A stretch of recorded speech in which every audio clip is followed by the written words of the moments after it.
I'm Desmond, 32, and I capture other people's perfect days as a wedding venue photographer. Ironic considering how imperfect my own family relationships have been. When my sister Bethany got engaged, my parents threw her a celebration at Portland's finest restaurant. When I told my mother about my engagement to Elijah, she sighed and said, "We'll celebrate when it's official if it ever is." Their dismissal led to my silent revenge. A wedding so beautiful, it made the cover of Ceremony magazine featuring a venue they could never afford. Before I dive into how my own family discovered my wedding in a glossy magazine spread, drop a comment about where you're watching from, and hit that subscribe button if you've ever had to celebrate your own wins without the people who should have been there first. Growing up in the gentle suburban sprawl of Portland, Oregon, in the 90s, wasn't bad, but it wasn't great either. Our house on Maple Avenue was nice enough: 4 bedrooms, a decent backyard with a tire swing, and a kitchen where my mom, Margaret, would cook Sunday dinners when she wasn't too tired from her job at the local bank. Dad, Richard to his colleagues at the insurance firm, was the kind of man who believed in tradition, family values, and that children should be seen more than heard. Then there was Bethany, my sister, 2 years older than me, and light years ahead in our parents' eyes. Bethany made honor roll again. Mom would announce at dinner, her voice swelling with pride as she'd pin another certificate to our already crowded refrigerator door. Dad would beam and pat Bethany's shoulder. "That's our girl. You're going to have your pick of colleges." And me? I'd sit there, pushing peas around my plate, my latest B- in math burning a hole in my backpack. Not that B-s were terrible, they just weren't Bethany's straight A's. "Desmond needs to apply himself," was the common refrain between my parents when they thought I couldn't hear. "He's smart enough, he just doesn't focus." What they never understood was that I was focusing just not on what they valued. While Bethany was running for student body president and dating the captain of the debate team, I was spending hours in our converted garage, teaching myself about light and shadow, composition and contrast. The family dynamic was never subtle. Bethany was the golden child, conventional, predictable, safe. I was the question mark creative, restless, and according to my father, unnecessarily complicated. Birthdays told the whole story. For Bethany's 16th, they bought her a used car, nothing fancy, but wheels of her own. For my 16th, 6 months later, I got a graphing calculator and a lecture about college applications. For her 18th, they threw a backyard party with 40 guests. For mine, we had dinner at Olive Garden, and Mom forgot to tell them it was my birthday, so there wasn't even the awkward singing. I didn't hate Bethany for it. How could I? She was genuinely nice. She'd slip me $20 sometimes with a sympathetic smile, or defend me when Dad went on rants about my lack of direction. But nice as she was, she never really understood what it was like to be the family's afterthought. My 15th birthday changed everything, though not because of anything my family did. That summer, I'd worked at the local movie theater, saving every penny until I had $650. I still remember the weight of the Canon camera in my hands the first time I held it. Nothing fancy, a basic DSLR. Used, with a kit lens, but it was mine. "Another toy?" Dad had said when I showed it to him. "That's a lot of money that could have gone toward college, son." "It's not a toy," I'd replied, feeling that familiar tightness in my chest. "It's an investment." He'd snorted at that, turning back to the baseball game on TV. Mom had been a bit kinder, asking to see some of my photos, but her interest faded when the photos weren't of anything she recognized as important. No family events, just urban landscapes and abstract compositions. "Maybe you could take nice pictures of Bethany for her yearbook," she'd suggested, completely missing the point. By the time college applications rolled around, the battle lines were drawn. They wanted business school for me, practical, respectable, lucrative. I wanted art school with a focus on photography. Who's going to pay for that? Dad had demanded during one particularly heated dinner. "I will," I'd replied, surprising even myself with my certainty. Scholarships, loans, work study. Whatever it takes. I'd expected more fight from them, but instead got something worse. Resignation. Like they'd finally accepted that I was a lost cause, not worth the energy of their disappointment anymore. I got into CalArts with a partial scholarship. They didn't come to my high school graduation. Bethany had a volleyball tournament in Seattle that same weekend. I told myself it didn't matter. The summer before college, I took senior portraits for classmates to earn extra money. That's when I realized that photographing people could pay the bills while I developed my artistic portfolio. It wasn't my dream exactly, but it was adjacent enough to keep the dream alive. I met Elijah during sophomore year at a weekend photography workshop in San Francisco. He was a business major at Berkeley with a minor in visual arts. We were paired together for a street photography assignment, spent 12 hours wandering the city together, and I remember thinking he saw the world the way I did, full of stories waiting to be framed and captured. We exchanged numbers, followed each other on Instagram, commented on each other's work occasionally, but that was it. Just a connection filed away for future reference. By graduation, I had built a modest portfolio and lined up an internship with a commercial photographer in Los Angeles. My parents didn't attend that graduation either. Dad had thrown out his back the week before. Bethany sent a card with $50 inside. I used it to buy a new camera strap. I never hated my family. That would have been easier. Instead, I carried this dull ache of inadequacy, this constant need to prove myself worthy of attention that never seemed to come. But in a way, that hunger drove me forward when others might have given up. I was determined to make something of myself, even if it wasn't what they had planned for me.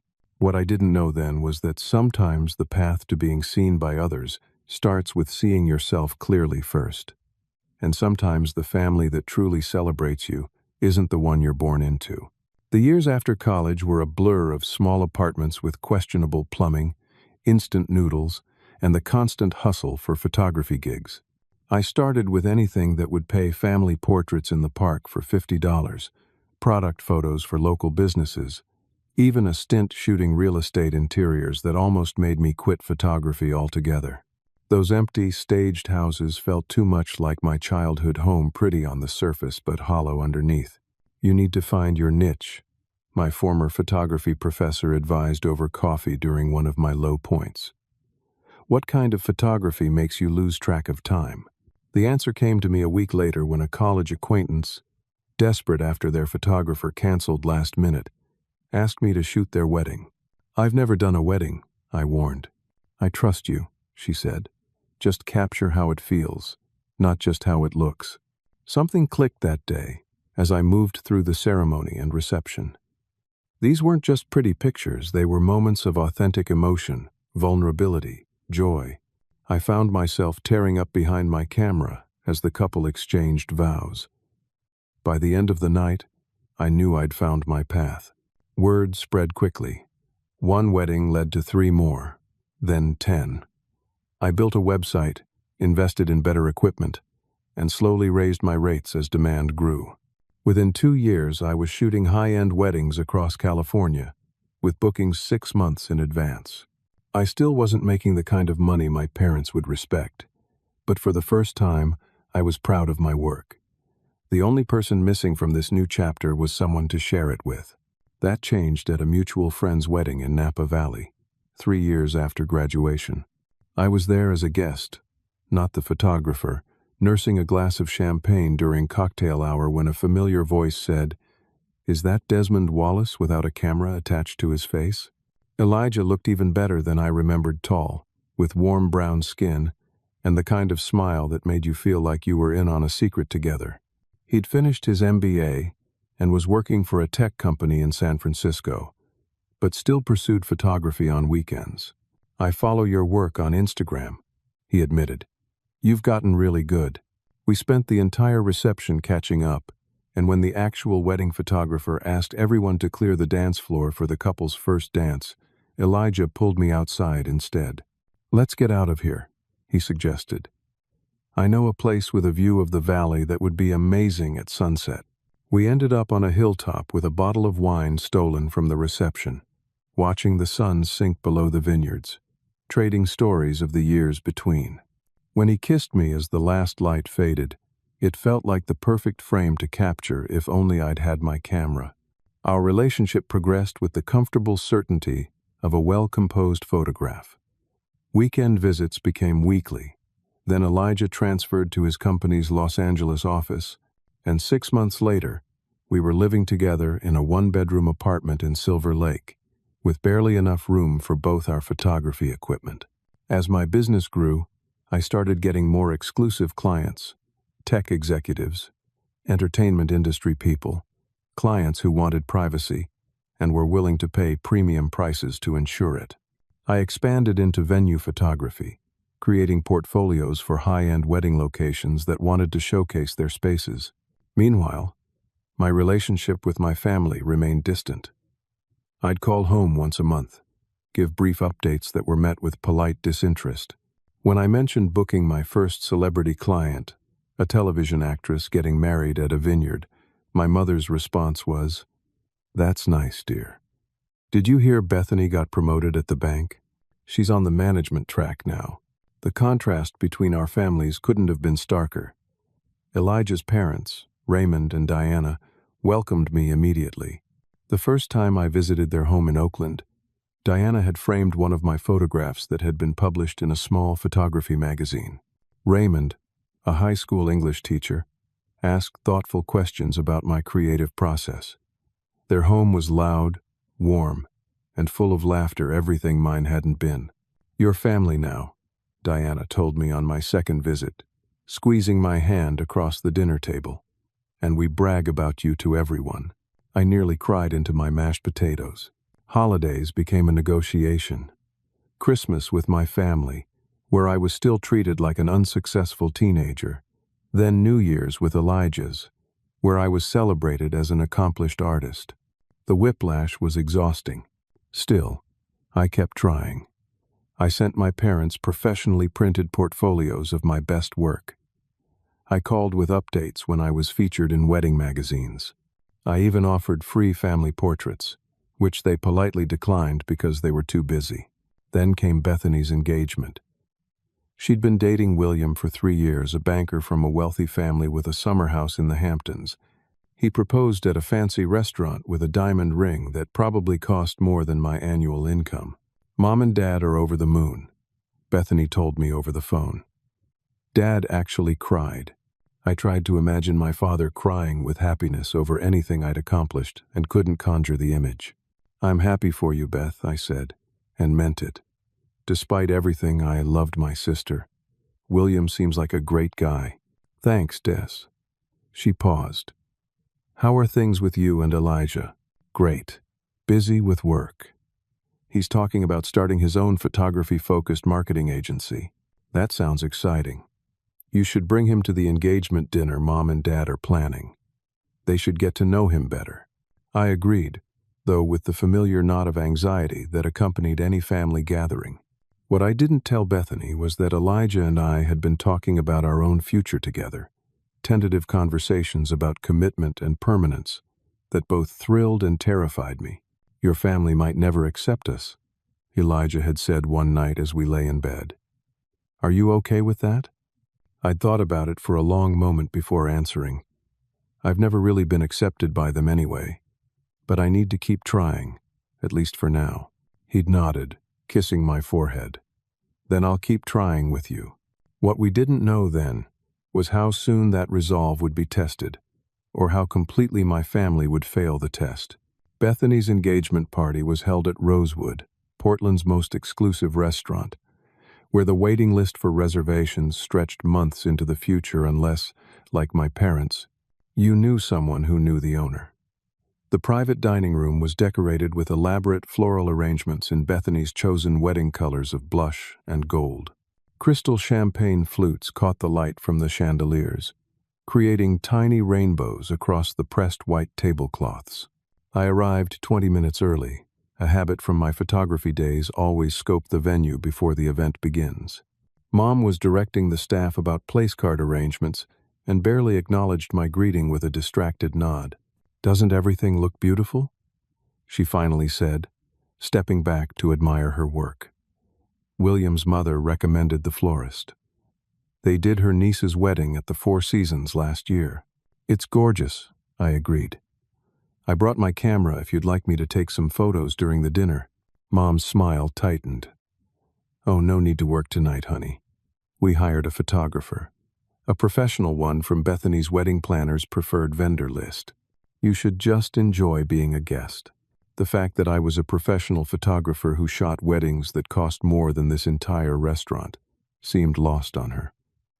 I swallowed the familiar hurt and nodded. Sure, Mom. Whatever you want. Dad arrived then, looking uncomfortable in his best suit, followed by William's parents, Catherine and James, who exuded the easy confidence of people who'd never worried about money a day in their lives. Richard and Margaret have told us so much about both their children, Catherine said warmly, shaking my hand. Bethany the banker, and Desmond the photographer, is it? How fascinating. My nephew dabbles in photography too. Such a lovely hobby. Actually, I began, but was cut off by the arrival of more guests, and the moment to correct her assumption passed. Elijah arrived just before Bethany and William made their entrance, slipping into the seat beside me and squeezing my knee under the table. Sorry I'm late, he whispered. Conference call ran over. He looked around at the opulent setting. Wow, they went all out. Wait till you see the menu. I checked online. The tasting menu starts at $200 per person, not including wine pairings. Elijah whistled softly. For 30 people? That's serious money. Before I could respond, Bethany and William arrived to applause. She looked radiant in a silk dress that probably cost more than my monthly rent, the massive diamond on her finger catching the light with every gesture. William, tall and conventionally handsome in the way of men who were destined for country club memberships, kept his arm protectively around her waist. Throughout the 5-course dinner, toast after toast celebrated the couple. Dad spoke emotionally about watching his little girl grow up and how proud they were of the woman she'd become. Mom tearfully thanked William's parents for welcoming our daughter into your wonderful family. William's father stood to announce that as a wedding present, they would be giving the couple the down payment for a house in West Hills, Portland's most prestigious neighborhood. The room erupted in excited murmurs. I clapped along with everyone else, genuinely happy for my sister despite the gnawing feeling in my stomach. Beside me, Elijah was quiet, watching me with concerned eyes.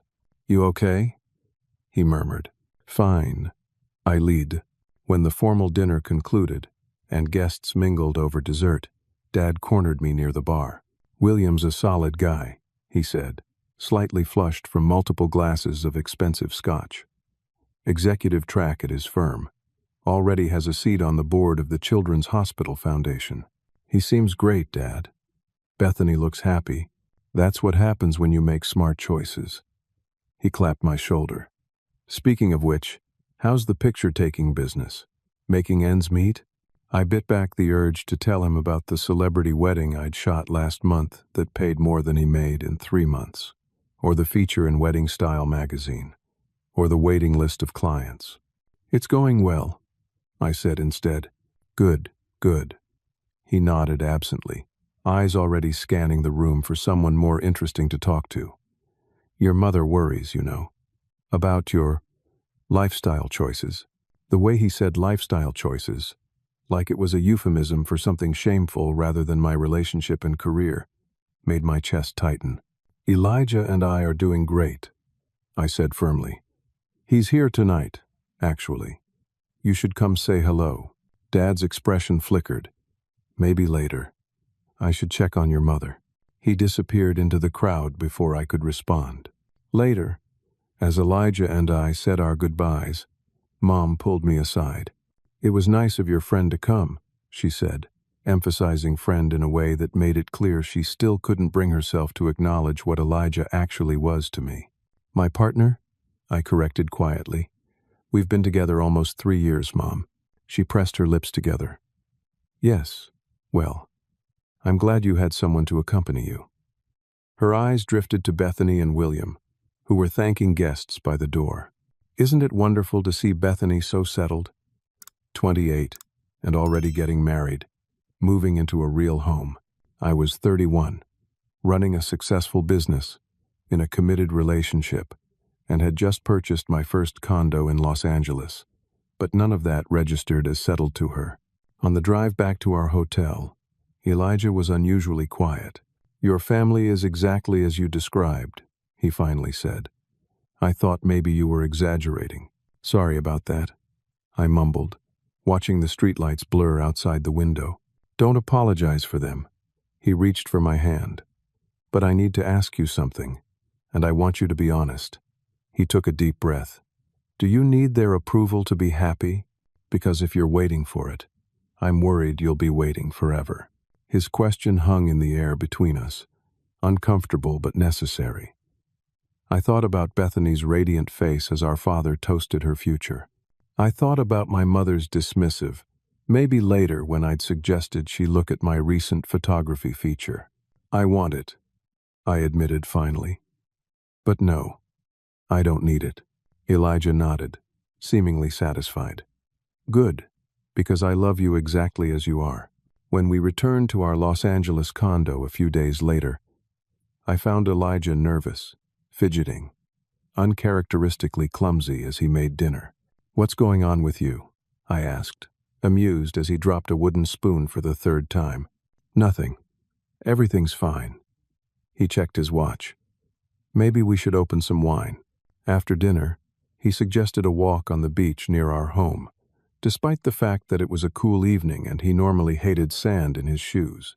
As we strolled along the water's edge, the setting sun painting the waves gold and pink, he suddenly stopped. "So I've been thinking," he began, voice slightly unsteady. "Dangerous," I teased, but fell silent when he reached into his jacket pocket and pulled out a small velvet box. "After seeing your sister's engagement, I realized I don't want to wait anymore," he said. "Not because of them, but despite them. Because you deserve to be celebrated. Desmond, you deserve to be chosen first, not as an afterthought." He opened the box, revealing a platinum band. "Will you marry me?" The world seemed to narrow to just his face, earnest and vulnerable in the fading light. All the love I felt for him, his unwavering support, his belief in me, his gentle challenges to be my best self, crashed over me like a wave. "Yes," I said through tears. "Absolutely yes." We spent that evening planning our future between kisses, discussing venues and guest lists and honeymoon destinations. I felt lighter than I had in years, buoyed by the certainty that this was right. This was what happiness felt like. The next morning, I called my mother, heart racing with nervous excitement. "Mom, I have news," I said when she answered. "Elijah proposed last night. We're engaged." The silence on the other end stretched until I wondered if the call had dropped. "Mom, are you there?" "Yes, I'm here," she finally replied, her voice flat. "That's unexpected. Not congratulations. Not I'm happy for you. Just unexpected, as if I'd announced I was joining the circus. We're thinking about a spring wedding. Maybe at one of the venues I photographed in California." Another pause. "Well, I suppose we should discuss this with your father. These things take time to plan properly." She sighed. "We'll celebrate when it's official, if it ever is. You know how these impulsive decisions can be, if it ever is." The words hit me like a physical blow. After all the years of being the afterthought, the less than, I'd hoped stupidly, naively, that this moment might be different, that they might finally see me. "Right," I managed. "I'll keep you posted." "Do that," she replied. "Oh, I have to go. My book club is arriving. Give my regards to Eric." "Elijah," I corrected automatically. "Yes, of course. Goodbye, dear." The call ended, and I sat staring at my phone, a cold emptiness spreading through my chest. When Elijah found me like that 10 minutes later and asked what was wrong, I couldn't even repeat my mother's words. Instead, I told him the decision I'd already made. "I don't want to tell them anything else about the wedding," I said. "I don't want them there." His expression was pained but understanding. "Are you sure? This is a big decision." "I'm sure," I said, surprised by the steadiness in my voice. "If they can't celebrate with us now, they don't get to be part of it at all." In that moment, I chose myself, my happiness, my future, my family of choice, over the approval I'd spent a lifetime chasing. It hurt like hell, but for the first time, the hurt came with resolve instead of despair. What I didn't know then was that this decision would lead to consequences none of us could have predicted. The days following my mother's dismissive response were a strange mixture of joy and grief. Elijah and I received enthusiastic congratulations from friends, colleagues, and his family. His mother cried happy tears during our video call, immediately offering to help with planning. His father joked about finally having another photographer in the family to take decent vacation photos. Meanwhile, my phone remained conspicuously silent. No call from Dad. No text from Mom asking to see the ring or discuss dates. Even Bethany, usually quick to reach out, was quiet, though I later learned my parents had asked her not to encourage me. "I'm so angry for you," Elijah said one night as we scrolled through potential venue websites. "They don't deserve to be part of this." "I know," I agreed, though the hollow feeling in my chest disagreed. No matter how many times I told myself I didn't need their approval, some childish part of me still craved it desperately. We decided on a small wedding, 30 guests, mostly close friends and Elijah's family. I threw myself into planning with the same intensity I brought to my professional shoots, researching vendors and locations with methodical precision. If I couldn't have my family's blessing, I would at least have a perfect day. Elijah's mother, Diana, flew out to help us shop for suits. As she adjusted my collar in the fitting room mirror, her eyes met mine with understanding. "I know we're not your blood, Desmond, but we are your family," she said firmly. "And we are so proud of the man you've become." I had to turn away to hide the tears that sprang to my eyes. 3 weeks into planning, I ran into Bethany in downtown Portland during a client meeting. I ducked into a coffee shop to escape a sudden downpour and nearly collided with her as she stood in line. "Des," she exclaimed, genuine surprise and pleasure in her voice. "What are you doing in town?" "Meeting with a venue owner about a photo package," I explained awkwardly. We hadn't spoken since her engagement party, the longest we'd gone without contact since I'd moved away for college. "Can you stay for coffee? Please?" We found a quiet corner table, and for a few minutes, we chatted about neutral topics: her job, my recent clients, the unusually rainy spring. Finally, she set down her cup with determination. "I heard about your engagement," she said. "Congratulations. I'm sorry I didn't call. Mom and Dad asked you not to, I guessed." She winced. "They think I'll encourage you to make a rash decision." Their words, not mine. She reached across the table to grasp my hand. "I think it's wonderful. Elijah seems like an amazing guy, and you deserve to be happy." "Thanks, Beth." I squeezed her hand. "That means a lot. Mom told me what she said to you." Bethany's expression darkened. "It was cruel and unfair. I told her so." I raised my eyebrows in surprise. Bethany rarely confronted our parents, having learned early the benefits of compliance. "You did?" She nodded. "I'm tired of how they treat you, Des. I'm tired of being the golden child they use as a weapon against you." She twisted her engagement ring nervously. "Sometimes I feel trapped by their expectations. Like I can never step out of line or I'll lose everything." "You won't," I assured her. "They'd forgive you anything, but they can't forgive you for just being yourself?" She shook her head. "It's not right. It's never been right." We sat in silence for a moment. Years of complicated family dynamics swirling between us. "I'm not inviting them to the wedding," I finally said. "I can't face another dismissal, another comparison to your proper engagement." She nodded, sadness creasing her brow. I understand. But I hope. I hope you'll still invite me? I promise I won't tell them. The request surprised me. You'd come without telling Mom and Dad? You'd lie to them? For you? Yes. Her gaze was steady. It's time I made some choices for myself, too.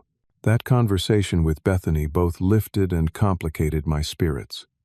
On one hand, her support felt like a balm on an old wound. On the other, it highlighted just how broken our family dynamics were, that a simple act of sibling support required secrecy and deception. As wedding plans progressed, I continued to wrestle with the decision to exclude my parents. Elijah, ever patient, assured me he would support whatever choice I made. If you want to try once more with them, I'm with you, he said. And if you don't, I'm still with you. I considered it drafting emails, picking up the phone only to set it down again, even driving past my childhood home during a venue scouting trip. But every time I imagined extending the olive branch, I heard my mother's words again, when it's official if it ever is. The turning point came unexpectedly. I was photographing a wedding at an exclusive cliffside estate in Malibu, a breathtaking property that rented for $75,000 per weekend. The owners, a couple who had made their fortune in tech before retiring to curate luxury experiences, had particular ideas about how they wanted their venue portrayed. We're trying to attract a certain clientele, explained Julian, the older of the two men. People who appreciate understated elegance, who value privacy and exclusivity. As I worked, capturing the venue from various angles in different lighting, Julian followed me around, asking thoughtful questions about my technique. By the end of the day, we were chatting like old friends. Your portfolio is extraordinary, he said, scrolling through sample images on my laptop. You have a gift for capturing the emotion of a space, not just its appearance. He paused on a particular shot. This light quality is exactly what I've been trying to convey to other photographers. Thanks, I replied, surprised and pleased by his enthusiasm. I believe every space has a personality, a mood. My job is to translate that feeling into an image. Julian studied me for a moment. You know, my husband and I are getting married here next month. I blinked in surprise. I thought you were already married? He laughed. Technically, no. We've been together 23 years, but we never made it official. Now, with Michael's health issues, well, we don't want to wait anymore. His expression grew serious. We're looking for a photographer who understands what this place means to us. Someone who can capture not just the event, but the journey. I'd be honored, I said sincerely. Excellent. Now, since we're working together, I should mention we have a special rate for the venue for friends and colleagues. He named a figure that, while still substantial, was less than half the standard rate. Just in case you and that fiancé you mentioned are still venue hunting. I stared at him, momentarily speechless. The cliffside estate was far beyond what we'd budgeted for, but the reduced rate brought it into the realm of possibility if we cut back on other elements. That's incredibly generous, I managed. Not at all. I believe in celebrating love stories, especially ones that had to fight to exist. He winked. Besides, there's another opportunity I wanted to discuss. Ceremony Magazine is doing a feature on exclusive venues for their summer issue. They need a spectacular wedding to showcase this property. If you were interested, I could put you in touch with the editor. And just like that, a plan began forming in my mind, a way to have the wedding of our dreams and, perhaps, a bit of vindication too. Later that night, I called Elijah with the unexpected development. You're saying we could get married at a venue that normally costs $75,000, have it professionally photographed for a magazine feature, and all for a fraction of the price? He summarized. Basically, yes. It's still expensive, but it would be spectacular, he finished. And honestly, after everything with your parents, I kind of love the idea of our wedding being so amazing it ends up in a magazine. I laughed, relief washing through me. So, you're in? I'm in. Let's do this. Let's have the wedding your parents could never afford to give you. The decision made, we dove into planning with renewed energy. Julian introduced me to Harper, the editor at Ceremony magazine, who was enthusiastic about featuring our wedding. An exclusive venue, 2 handsome grooms, one of whom is an in-demand wedding photographer. It's perfect, she gushed during our initial call. We'd want to highlight the venue cost in the feature. Our readers love that insider information, and include your love story, of course. I hesitated only briefly before agreeing. Part of me knew that publishing our wedding in a magazine with the venue cost prominently displayed was a form of revenge, a way of saying, look what I achieved without you, to my parents. It wasn't my proudest motivation, but after years of dismissal, it felt satisfying. As the wedding date approached, I threw myself into creating the perfect event, partly to distract from the lingering sadness of my family's absence. Elijah's parents arrived a week early to help with final arrangements, filling our condo with laughter and warm encouragement. The night before the wedding, I received a text from Bethany. Everything is arranged. We'll see you tomorrow. So proud of you, little brother. She had told our parents she was going shopping for wedding items for her own upcoming nuptials, not technically a lie, as she planned to look for ideas at our ceremony. The deception made me sad, but not enough to change course. Tomorrow would be about joy, not regret. What I didn't anticipate was how completely that joy would overshadow everything else, or how dramatically the consequences would unfold. Dawn broke over the Pacific, with a spectacular display of orange and pink that seemed created just for our wedding day. I stood on the balcony of our suite at the cliffside estate, watching the waves crash against the rocks below, feeling a strange calm settle over me. Nervous? Elijah asked, joining me with 2 cups of coffee. Surprisingly, no. I accepted the mug gratefully. It feels right, all of it. And it did. Despite the complicated emotions surrounding my family's absence, the day itself felt perfect, clear-skied, and cool, with just enough breeze to rustle the flower arrangements that dotted the ceremony area. The venue was even more breathtaking when fully decorated. The ceremony would take place on a glass-floored platform extending over the cliff edge, creating the illusion of floating above the ocean. Reception tables were arranged around the infinity pool, which had been filled with floating candles and rose petals. White orchids and blue hydrangeas in crystal vases echoed the colors of sea and sky. Our guest list was intimate, 28 people. In total, mostly close friends and Elijah's extended family. The absence of my parents and extended family was conspicuous but not overwhelming. I'd prepared myself for this, had made peace with it as best I could. Julian found me as I was straightening my bow tie in a mirror near the ceremony site. Your photographer is all set up, he informed me. And Harper from the magazine arrived early with her team. They're being very discreet, but they want some quotes from you both after the ceremony. Thanks, Julian. I smiled, genuinely grateful for his support throughout the planning process. For everything. He clasped my shoulder. It's my pleasure. Michael and I are honored to host your celebration. He glanced at his watch. Speaking of which, you should probably head to the altar. Your groom is already in position, and he looks appropriately awestruck. As I made my way toward the ceremony site, a movement at the back of the gathering caught my eye, a familiar figure slipping into a seat in the last row.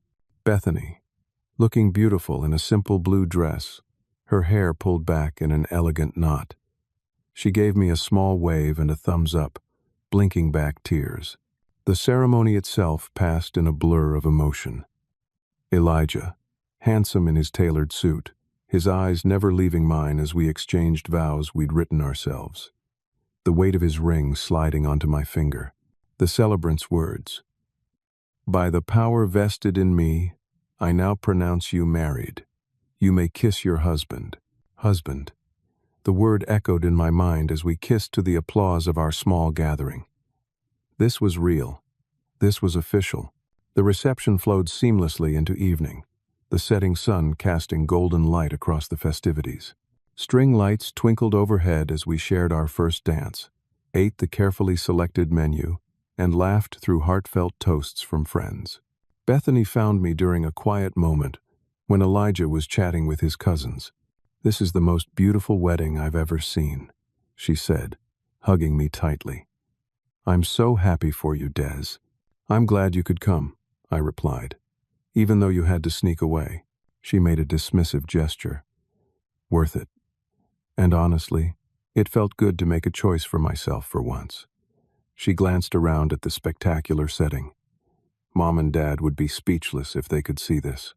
The venue alone must cost a fortune. "About that," I began, but was interrupted by Harper from the magazine, clipboard in hand. "Desmond, sorry to intrude, but could we steal you and Elijah for a few quick questions? We'd like to get quotes for the feature while the emotions are still fresh." I introduced Bethany, who seemed starstruck by the editor of a national wedding publication. "You're doing a feature on Dez's wedding?" she asked. "That's amazing. It's part of our exclusive venues summer issue," Harper explained enthusiastically.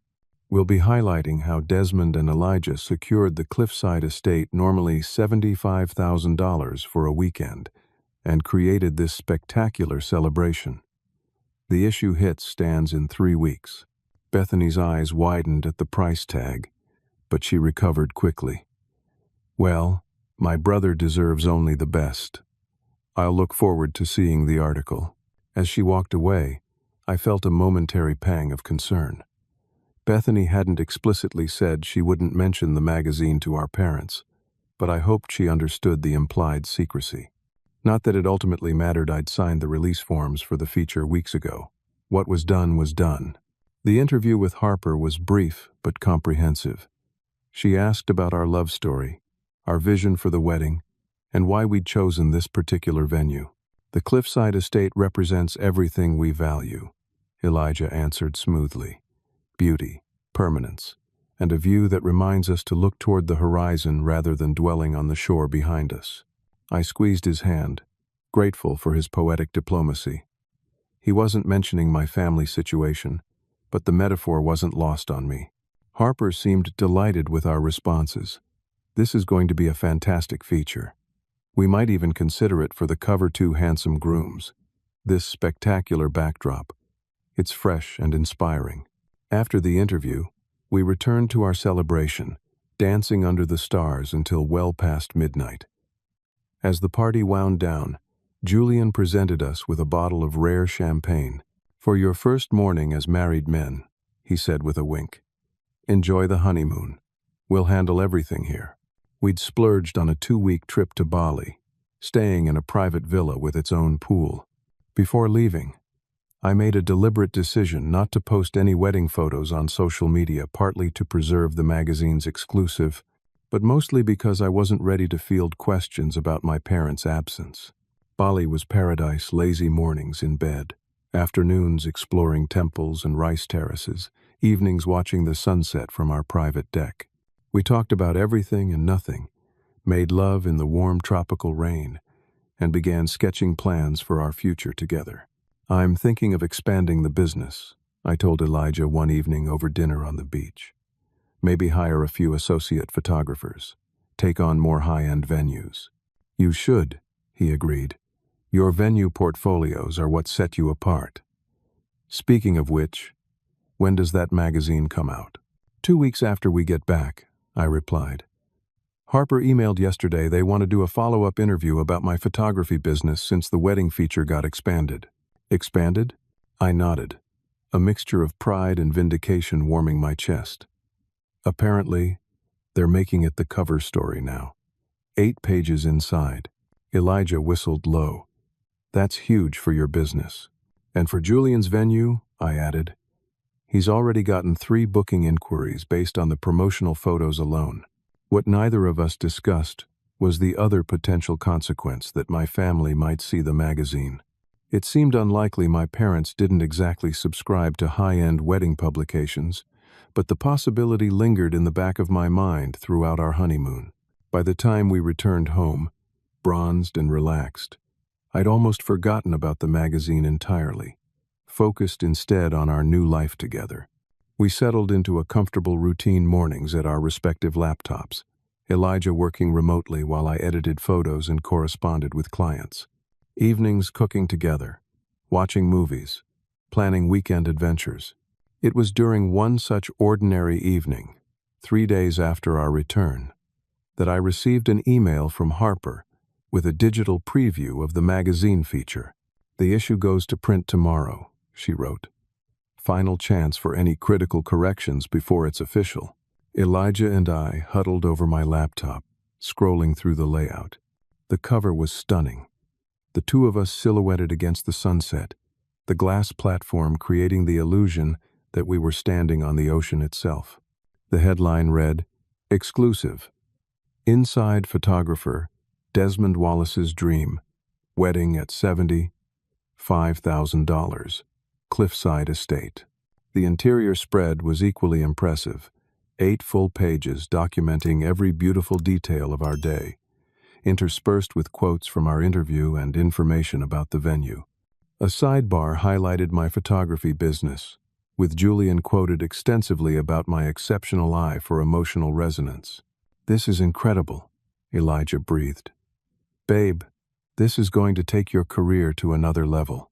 I nodded, unable to speak past the lump in my throat. It was everything we'd hoped for. Beautiful, respectful, celebratory. And yes, there was a part of me that hoped, somehow, my parents would see it, would finally understand what I'd built without their support or approval. What I didn't anticipate was how quickly that hope would become reality, or how dramatically it would unfold. The day Ceremony magazine hit newsstands, Elijah surprised me with a copy he'd picked up on his way home from a meeting. The print version was even more impressive than the digital preview, our photo glossy and vibrant on the heavy paper stock, the gold foil of the magazine's logo catching the light. "To my incredibly talented husband," he said, presenting it with a flourish, "cover model and photography genius." We spent the evening poring over the feature, admiring the layout and photography. My social media notifications had been exploding all day, colleagues congratulating me, venue owners inquiring about collaboration, even a few celebrity wedding planners expressing interest in working together. "This is surreal," I admitted, scrolling through the messages. "I've gotten 17 new booking inquiries just today." "You deserve it," Elijah said firmly. "Every bit of it." We were celebrating with takeout and champagne when my phone rang with Bethany's name on the screen. I hesitated before answering, a knot of anxiety forming in my stomach. "Hey, Beth," I greeted cautiously. "Des." Her voice was tight, breathless. "We need to talk." Mom and Dad saw the magazine. The champagne suddenly tasted sour in my mouth. "How?" "They don't exactly browse wedding publications." "The dentist's office," she explained rapidly. "Mom had a cleaning this morning, and apparently Ceremony magazine was in the waiting room. She recognized you on the cover immediately." I closed my eyes, picturing my mother in the sterile dental office, idly flipping through magazines until she stumbled upon her son's face, her son at his wedding, an event she hadn't been invited to attend. "How bad is it?" I asked quietly. "Bad," Bethany confirmed. "Dad called it a public humiliation. They're furious about being excluded, about finding out this way, about, well, everything." "I never intended for them to find out like this," I said, though part of me wondered if that was entirely true. Hadn't some small, wounded part of me hoped they would see it?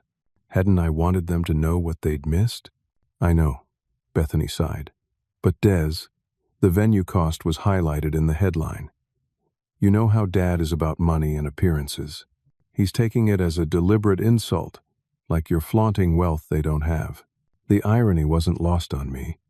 After a lifetime of feeling less than because my career choices didn't prioritize financial success, I was now being accused of flaunting money.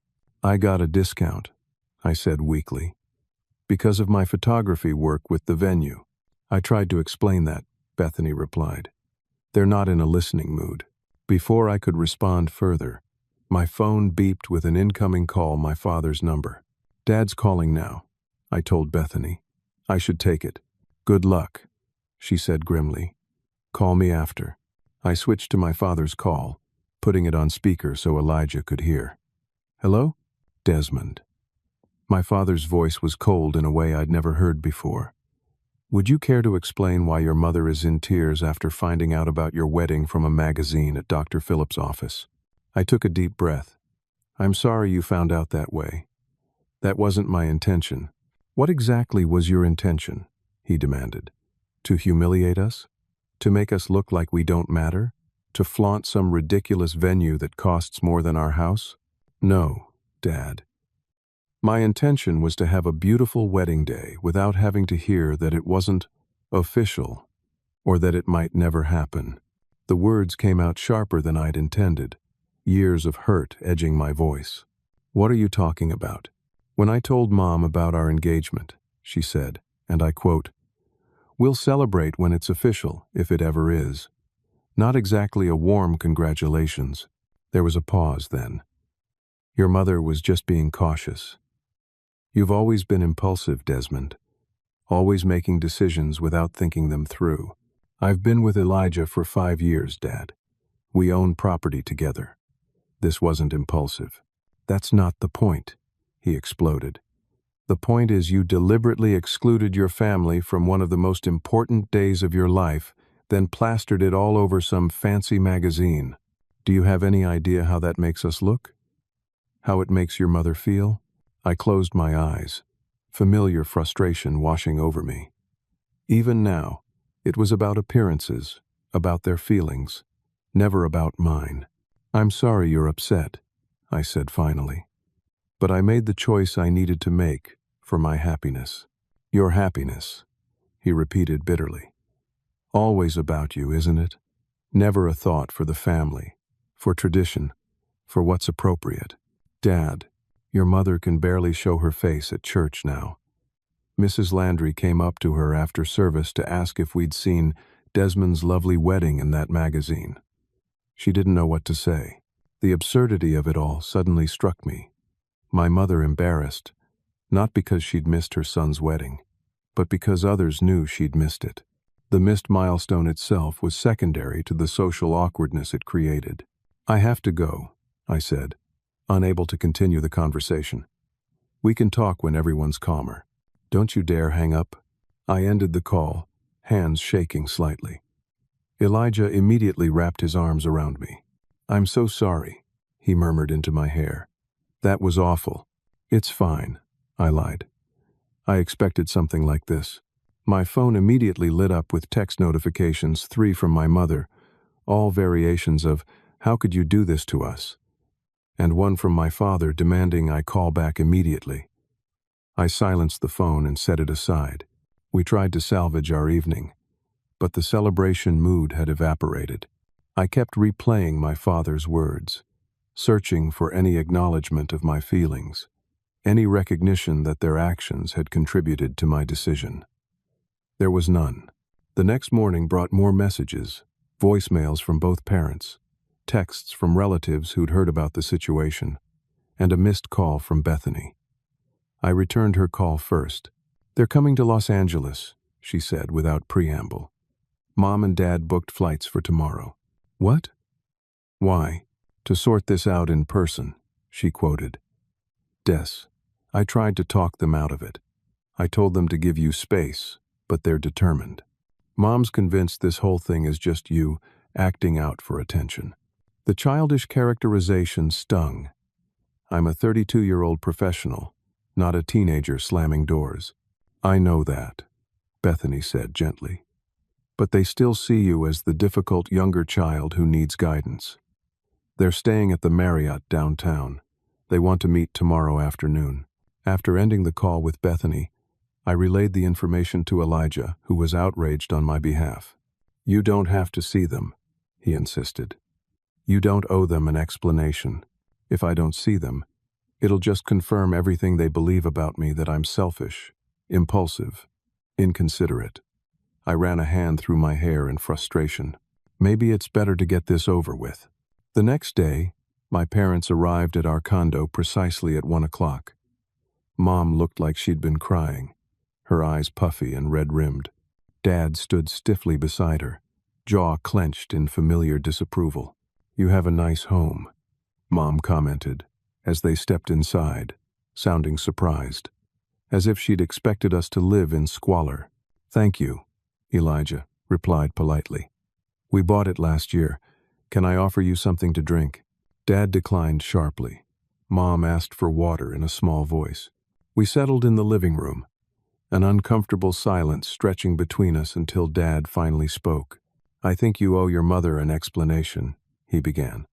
"Why would you deliberately exclude us from your wedding, then put it in a national magazine for all the world to see?" I took a deep breath. "I didn't put it in the magazine to hurt you. It was a professional opportunity that happened to coincide with our wedding." "But why not invite us in the first place?" Mom asked, voice wavering. "We're your parents, Desmond. We have a right to be at our son's wedding." "Do you?" I countered, surprising myself with the directness of the question. "When you've never fully accepted my relationship? When you couldn't even congratulate me on my engagement without implying it might never happen?" "I never said." "You did, Mom. You said, 'We'll celebrate when it's official, if it ever is.' Those exact words." She looked away, lips pressed tight. "I was just being realistic. These alternative arrangements don't always work out." "Alternative arrangements," Elijah repeated quietly. "Is that what you call our marriage?" Dad shifted uncomfortably. "This isn't about your lifestyle choices. It's about basic respect for family." "Respect goes both ways, Dad," I said, feeling a strange calm settle over me. "I've spent my entire life trying to earn your approval, your attention. Nothing I've achieved has ever been good enough. Not my career, not my relationship, nothing." "That's not true," Mom protested weakly. "It is true," I insisted. "You've always favored Bethany, always celebrated her achievements while dismissing mine. Do you have any idea how successful my photography business is? Did you know I work with celebrities? With luxury venues that normal photographers can't access? Did you know I make more in a month than Dad makes in 3? Dad's face flushed. "Now you're just being boastful." "I'm stating facts," I corrected. "Facts you've never bothered to learn because you decided years ago that my career choice wasn't worthy of your interest." The doorbell rang unexpectedly, interrupting the tense exchange. Elijah went to answer it, returning moments later with Bethany. "I hope it's okay that I came," she said, looking nervously between all of us. I was worried. "Bethany," Mom said with obvious relief. "Thank goodness. Maybe you can talk some sense into your brother." Bethany took a seat beside me on the sofa. "Actually, Mom, I came to support Desmond." The shock on both my parents' faces would have been comical in any other context. "You knew about this wedding?" Dad asked incredulously. Bethany nodded. "I was there. It was beautiful, by the way. One of the most loving ceremonies I've ever witnessed." Mom's face crumpled. "You lied to us? You said you were shopping for wedding items." "I was," Bethany replied calmly. "I was getting ideas for my own wedding. But yes, I kept Desmond's secret because he deserved a happy day without judgment or conditions." Dad stood abruptly. "This is ridiculous. Both of our children conspiring behind our backs." "It's not a conspiracy, Dad," I said wearily. "It's a consequence. When you make people feel small enough, for long enough, eventually they stop giving you opportunities to do it again." "We have never made you feel small," he thundered. "We've supported you, worried about you, prayed for you." "Prayed for me to what? Change? Become someone else? Someone more like Bethany?" I stood to face him directly. "I've spent my life trying to earn your love, while she's had it unconditionally from day one." "That's not true," Mom whispered, but there was uncertainty in her eyes. "It is true," Bethany said softly, surprising us all. "You've always treated us differently. You've always had higher expectations for Desmond, less patience, less celebration." Mom looked stricken. Dad's face hardened into stubborn lines. "This is absurd," he declared. "We've done nothing but try to guide you towards sensible choices, Desmond. If you've chosen to interpret that as some sort of rejection, that's your problem, not ours." The dismissal was so complete, so familiar, that I almost laughed. Of course, he couldn't see it. Admitting to favoritism or unfairness would require a level of self-reflection he'd never shown. "I think you should go," Elijah said, his voice quiet but firm. "This isn't productive for anyone." Dad turned on him. "Don't tell me when to leave my son's home." "Our home," I corrected. "And Elijah's right. You should go." For a moment, I thought Dad might argue further, but Mom stood shakily, gathering her purse. "We came here hoping to mend things," she said, tears streaming down her face. "But clearly you're determined to hold on to your grievances." "This isn't about grievances, Mom," I replied. "It's about recognition, acknowledgement, equality." But she was already moving toward the door, Dad following with a final glare that contained equal parts anger and bewilderment, as though he truly couldn't comprehend where things had gone wrong. As the door closed behind them, I sat heavily on the sofa, emotionally drained. Bethany remained beside me, reaching for my hand. "I'm proud of you," she said quietly, "for standing up for yourself, for having the wedding you deserved." "Thank you for coming," I replied, squeezing her fingers. "You didn't have to do that." "Yes, I did." Her smile was sad, but determined. "It's time we both stopped living for their approval." As she left a short while later, promising to call soon, I realized this confrontation hadn't gone at all as my parents had planned. They'd come expecting apologies and submission. Instead, they'd encountered a truth they weren't prepared to hear: that the family dynamic they'd cultivated for decades had finally fractured beyond their control. What I didn't know then was that sometimes things need to break completely before they can begin to heal. The days following my parents' visit were strangely peaceful. I'd expected to feel guilty, torn, or even regretful about the confrontation, but instead felt an unfamiliar lightness, as if speaking my truth had lifted a weight I'd carried for so long I'd forgotten it was there. Elijah watched me carefully, concerned about emotional aftershocks that didn't materialize. "You seem okay," he observed cautiously a week later. "Better than I expected." I considered this as I edited photos from a recent wedding shoot. "I am okay," I realized. For the first time, I didn't try to make myself smaller to accommodate their comfort. I said what needed saying. "And how does that feel?" "Like breathing properly for the first time," I admitted. "Painful, but necessary." My relationship with Bethany deepened in unexpected ways after her stand against our parents. She called more frequently, sharing her own frustrations and doubts about the path she'd been following. "I'm thinking about postponing the wedding," she confessed during one of our video calls. "William is great, but I'm not sure I'm marrying him for the right reasons." "What reasons would those be?" "Safety, approval, checking the expected box." She twisted her engagement ring, a nervous habit she'd developed. "Seeing you choose happiness over approval made me question everything." 2 weeks after their visit, I received a text from my mother, just a simple, "How are you?" It wasn't an apology, but it was an opening, and after some consideration, I responded with an equally simple "I'm well, busy with work." A tentative text exchange developed over the following weeks. Nothing deep, nothing confrontational, just surface-level communication that acknowledged our continued existence in each other's lives. Dad remained silent, presumably still processing his anger, or perhaps waiting for an apology I had no intention of offering. Meanwhile, my professional life exploded with opportunity. The magazine feature generated more high-profile clients than I could accommodate, forcing me to consider expanding my business sooner than planned. I hired 2 associate photographers, took on a part-time assistant, and began being more selective about which projects I accepted. 3 months after the confrontation, my mother texted, "Your father and I would like to have dinner with you and Elijah when you're next in Portland, if you're willing." I showed the message to Elijah, who raised his eyebrows skeptically. "Are you ready for that?"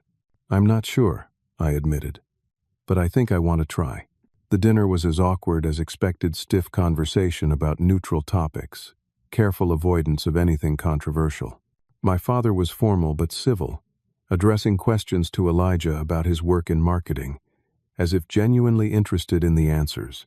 My mother seemed nervous, overcompensating with excessive enthusiasm about the restaurant's decor and menu options. As we waited for dessert, Dad cleared his throat. "Your mother and I have been doing some thinking," he said, the words clearly rehearsed. "About what you said. About favoritism." I glanced at Mom, who was studying her water glass with intense focus. "We may not have been as." He hesitated, searching for the right word, balanced in our approach to parenting as we should have been. It wasn't exactly an apology, but from my father, this halting acknowledgement was unprecedented. "We were worried about you," Mom added, finally looking up. "Your choices seemed so precarious to us. We thought pushing you toward conventional paths was protecting you." "I never needed protection," I replied quietly. "I needed support." Dad's jaw tightened, but he nodded stiffly. "We're trying to understand that now." It was a beginning. Imperfect, tentative, but real. We left that dinner with no dramatic reconciliation, no tearful embraces, but with a door cracked open that had previously been slammed shut. Over the following months, our relationship slowly rebuilt itself into something different than before. Not the unconditional closeness I'd always craved, but a mutually respectful connection between adults who acknowledged their differences. Dad made an effort to ask about my business, even suggesting I help his insurance firm update their corporate headshots. Mom started following my professional Instagram account, occasionally commenting with simple encouragements like, "Beautiful work," or "So creative." 6 months after the magazine publication, Bethany called with news. "I broke up with William," she announced, her voice steady despite the magnitude of her decision.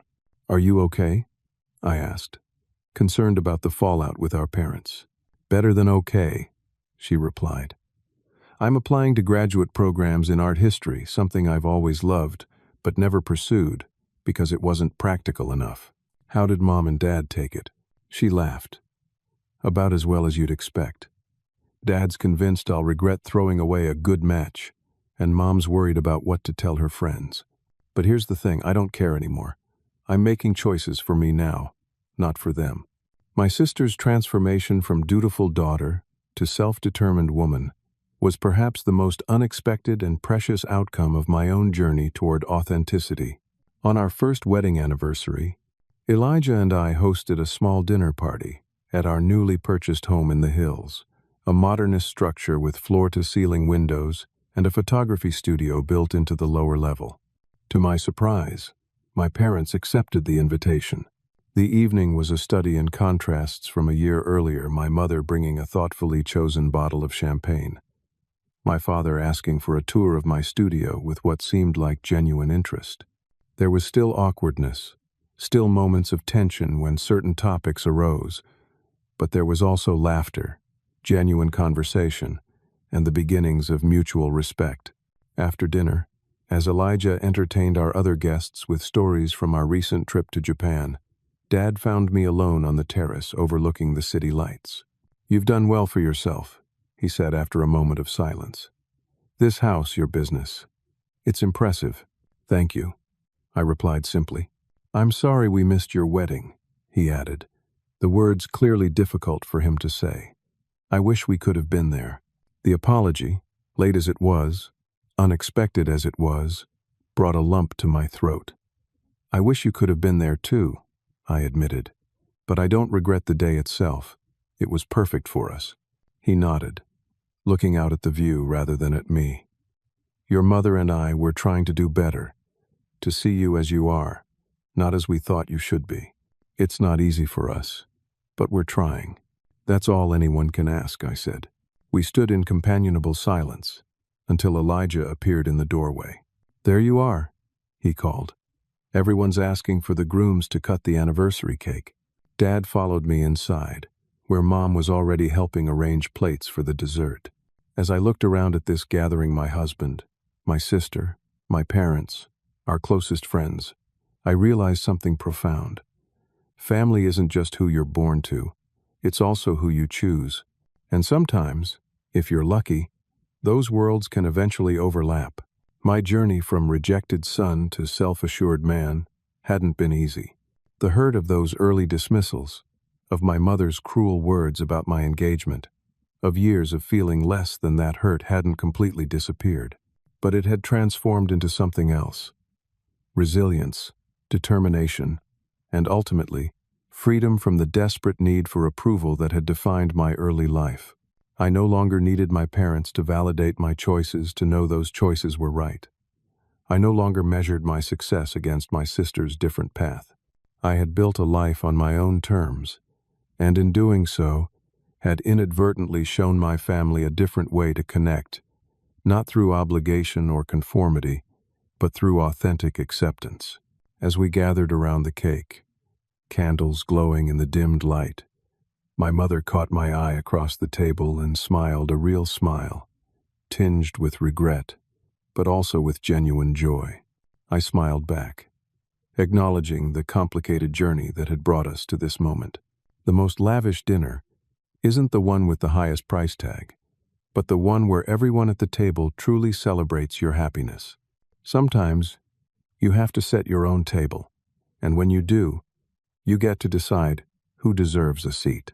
Have you ever had to create your own celebration when the people who should have been there for you weren't? Drop a comment below and share your experience. And if this story resonated with you, please hit that like button, subscribe to hear more stories of family healing, and share with someone who might need to be reminded that their worth isn't determined by others' approval. Thank you for listening to my journey. May you find the courage to live authentically in your own.